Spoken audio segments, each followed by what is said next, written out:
Hello, everyone. My name is Dixie here at the Organized Office. I was asked to create a tutorial on how to utilize OneNote for to do lists, tasks, etc. I am using my desktop today, so all of this will be through the desktop app that I will be creating today. I've tried to make it as comprehensive as possible, so we'll get started. First of all, you'll see here the OneNote app. That's what I'm going to be using. Whenever you open it up, you will see you don't have anything in there yet. If you right click New Notebook, you can either use a notebook through OneDrive. That'll make sure that it's backed up.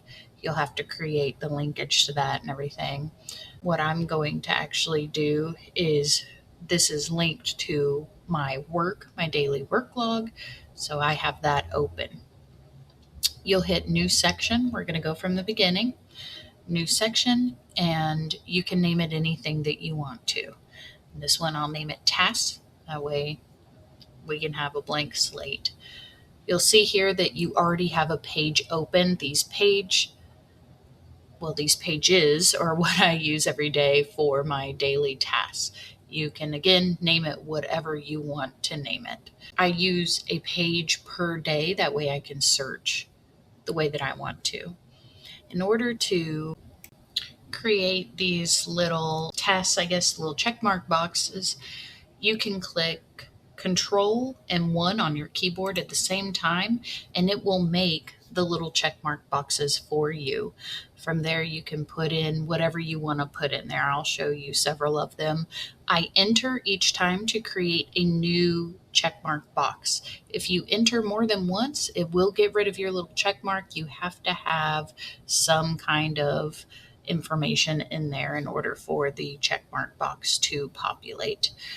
You can also drag this checkmark box around the page wherever you want it. That way you can have more than one list if you would like. So the next thing here I'm going to show you is once you finish a task, you just check mark it. That shows you that you are complete. You can uncheck mark it if you need to. Doesn't matter.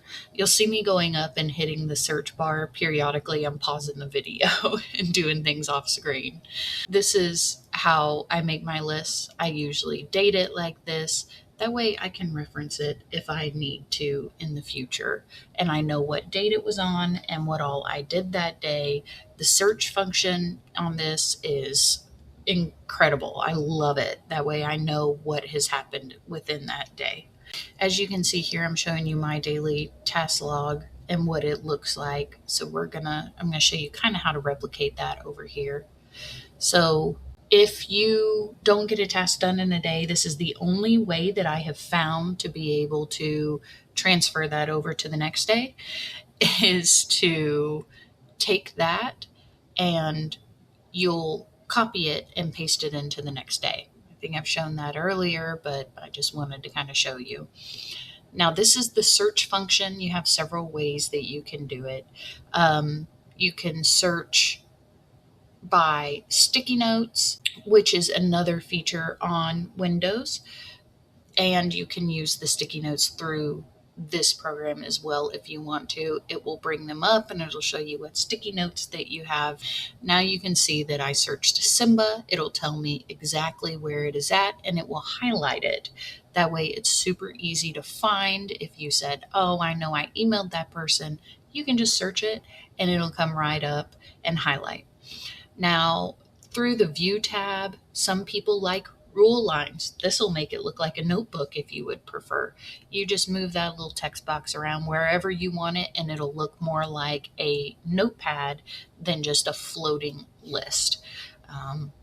Again, personal preference, if that's what you prefer to have. I don't like the rule lines. The next thing that I love is dock to desktop. This is what docks it to your desktop. That way you can see it at all times. I think this was a function that lots of people liked. You can go ahead and make that little dock as big or as small as you want. You can move it all around your screen. The only caveat is that when you bring something else up, it will disappear behind the to-do list. The to-do list is at the front of the screen. So whatever area you have outside of your little to-do list, your docked area, that's what you have. So that's the only downside I've been able to find. You can move this to the top. You can move it to the left. You can move it to the right. You can put it wherever you want whenever you dock it to your desktop. I use 2 windows, so I keep it on the one that I keep my email open on all the time. And as you can see, from the time that you dock it, you can make a note. You can check it off. You can do whatever you want to do.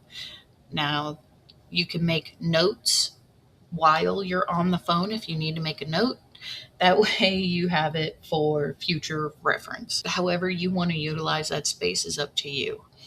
Now, to bring it back to full size, you'll just hit the little extended arrow there and it'll bring you back to where you were at. You can look at your pages however you want to do it. Now I'm going to show you, I put upcoming at the top, and what I do with that is I just go ahead and put upcoming up there at the top, and then I will put in upcoming events within my life. So say I have a doctor's appointment or something to that effect. I will put a star, I'll put the event, and then I'll put the date with it as well. I went ahead and all I did was I found an emoji that I wanted, in this case the star emoji. I just went ahead and gave that a Control C, and then to pop it in there, a Control V to paste. Of course, I think if you don't know, Control C will copy something, Control V will paste it. So anytime that I want to move any of this information to a new page, all I do is I go in and Control C, then Control V, pop it right in there. And that's how I keep my pages. So at the end of the day, what I'll do is I'll go in, I'll make a new page for the next day. Any unfinished tasks, I will just give them a Control C. I'll open up the page for the next day and give them a Control V. That is all of the tips that I have to show you for today. So I hope that you enjoyed this tutorial and that you will use it, frankly, every day. I use mine every day. I love it. I used to handwrite everything down, and this makes it so much easier. If you have any questions on how to do anything, please drop them below. I'm always learning new things, so maybe I'll have some more tutorials to share in the future.